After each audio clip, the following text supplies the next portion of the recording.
ভিডিওর শুরুতেই প্রথমে দেখতে পাচ্ছ গ্যাস জ্বালানোর সময় হঠাৎ করে বেশ বড় একটা আগুনের শিখা উঠেছিল। প্রথমে একটু ভয় পেলেও পরে সবকিছু ঠিকঠাকভাবে সামলে নেওয়া হয়। হ্যালো এভরিওয়ান, তোমরা সবাই কেমন আছো? আমি পাপিয়া, আমি অনেক অনেক ভালো আছি। তো আরও একটি নতুন ভিডিও নিয়ে তোমাদের সামনে হাজির হলাম। আর এসে এরকম ছোটোখাটো ঘটনাও যেন পরে মজার স্মৃতি হয়ে যায়। আগে ভিডিওতে তোমাদের সঙ্গে শেয়ার করেছিলাম ভেঙে যাওয়া সেই পুরনো সেতু। এখন আর সেই পুরনো ভাঙা সেতুটি দিয়ে যাতায়াত হয় না, একটি নতুন তৈরি হয়েছে।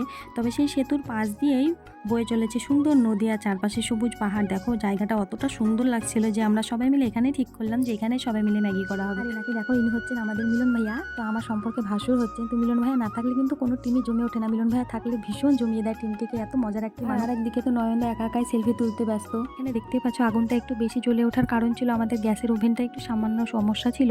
ওভেন থেকে একটু গ্যাসও লিক হচ্ছিল, তাই সিলিন্ডারটা প্রায় শেষের দিকে ছিল।